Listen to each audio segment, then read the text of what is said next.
Peace and blessings, everyone. It's your new, soon-to-be favorite truth seeker and truth teller. And today I want to switch lanes from the videos I have been posting in the past, dealing with men's mental health and mental health in general. But I want to discuss a different topic. And this one is going to be specific to the Black community. And as we look to take our next steps in this economic world, boycotting, and how I feel that the way that boycotting is being used is ineffective and useless, and what we need to be focusing on instead. There's a cheesesteak spot where I live at. It's white owned. It's people who have made a lot of money. So much so that they don't really even go to work. They go to work on Wednesdays and they do the inventory early in the morning. And other than that, the business runs itself. They've been doing it for a long time. Since I've been going to this steak spot for probably 30 years now, it's been open. Well, since I've been here anyway. Maybe a little bit younger, maybe a little bit older, I don't know. But 98% of the constituents are Black.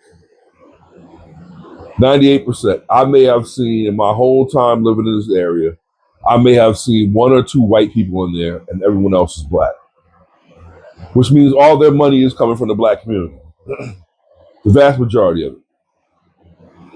Now, there is a Black restaurant who they don't serve the same type of food. They serve seafood, but still their food is vastly superior to this cheesesteak restaurant. Their food is 99%, or their constituency is 99% Black people. Since I've been going to that place, I've seen one white person there. Nobody of any other ethnicity. So I'm saying that to say is, we look at boycotting and we say, hey, we're going to stop going to this place until they treat us better. Or we're going to stop going to this place because they don't hire Black people. And I'm like, what a way to think about things. These other groups or ethnic groups of people that come in this country, they don't come in here and say, hey, we're going to stop spending our dollars at Black businesses until they treat us better. They just don't spend their money with us at all. The Asians don't, the Hispanics don't, the white people don't. All our money comes from us. All their money, or a large portion of their money, comes from us. That is a recipe for economic disaster, which is where we're at right now, economic disaster.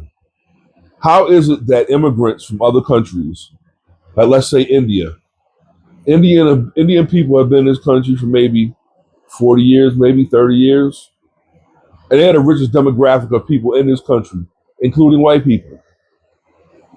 They don't spend money with us, none of it. In fact, if we go into their stores, they're going to follow us around the store. They're going to treat us like crap. I'm not going to say all of them, but a vast majority of them, yeah. I remember when I was doing outside sales, I would go into their home, as they called us into their home to give them a service, and they would, treat me with contempt. Constantly looking over my shoulder as if I was going to steal something. Constantly treated me as if I was less than what I deserved to be treated. And this is the way other countries come over here and view us. Because a lot of that has to do with the way that we allow ourselves to be portrayed in media. Look at BET. BET is a modern day minstrel show. It's about modern day minstrel show. Now I understand Bob Johnson sold BET because it was a great opportunity to make it have an economic, some wealth. But since then, the narrative behind how we are viewed by the world has completely shifted. And other people are control that narrative. And they are able to make a whole economy based off of Black suffering, basically. So, like for example, I work intensive in-home counseling, which is someone that works with children that are in risk of being removed from the home. So my job is to work with them to keep them or to help them to build the skills so they're not removed from the home. Since I've been working, I personally have never seen any white kids in these programs or Hispanic kids. It's been all black kids. Now it's I understand I'm in an area where it's a large concentration of black people, but these other demographics of people are not having these problems. So they are basically really making a profit or have a business off of our suffering. And then we don't spend our money with each other. We make excuses behind, oh, I don't like the way we've been treated, or I've been treated when they go in there, I go in there, or they made a mistake on my order. When these Asian people, for example, have been treated like crap every time they go in there. Every time we go in there, they start talking about us behind our back in their language. They don't give us the best materials. As it's been coming out for several years, but no one seems to be paying attention. The hair care products are giving our women cancer and fibroids. Everyone is using us as a free till to make money. So instead of boycotting, we need to stop spending our money with these people, period. As for boycotting Target, I think that's stupid. Now, I can understand boycotting and say you don't want to spend money with them because they won't hire you, but there are many black vendors in there that have spent years trying to get their products in there. And now all of a sudden you're telling them, oh, well, find a new place to sell your products. It's not that simple. You go in Target and spend the money with those vendors and not purchase anything else.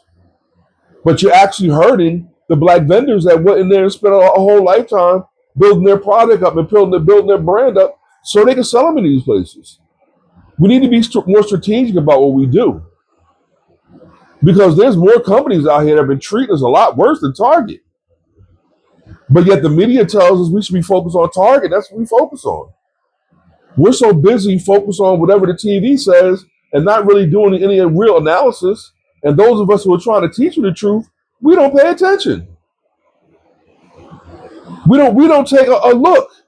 Like myself, I have been basically, a persona non grata with a lot of my people, because I challenge them to think a little bit differently.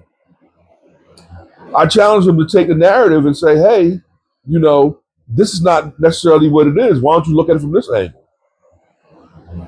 And instead of us sitting around and looking or starting to study and understanding, we just like each other. We treat everything in this world like it's a popularity contest. Chinese and Japanese people historically hate each other, but I guarantee you they do business with each other, and they will do business with each other before they'll do business with us. I 100% guarantee it. Now we look at the African people and the Haitian people who come over from the Caribbean. We allow them people to set them up as our oppositions. But the people that really been digging in our pocket, we do business with them like it's nothing. We should have liaisons from the Black American community to the Black people across the world community when they come in this country, so we can together and we can start doing business and doing trade, because that's what everyone else in the world is doing. Because we don't seem to understand what a race is. Even though race is a made-up concept or made-up construct, it is what this economy is based off of, race. So we look at race and we just say the color of our skin. But a race is also actually people in competition. So we have been put in competition with everyone else, but we're the only people that don't understand and know that we're in a competition. We still think we're supposed to boycott so we can get a job. Let's just look at what happened with the Negro League baseball. Before Jackie Robinson broke the color barrier in baseball, we had our own baseball league, which would fill seats every single game. And since many of the teams were in the South, and the South wouldn't allow them to stay in their hotels, we built our own hotels. We had our own stadiums. We had our own basic network. And with Jackie Robinson breaking the color barrier and going into baseball, he gave all of that up. Nothing is left. Nothing is left. Same thing with the bus boycotts. The bus boycotts, we found a way to circumvent mass transit in order to be able to get our people back and forth, and that money bounced around our communities, and we gave that all up just to sit in front of the bus. What sense does that make? We call that progress. What sense does that make? It doesn't make any sense at all. We had black bus lines with several buses, in the South, and we gave it all up to ride Greyhound. What economic sense does that really make?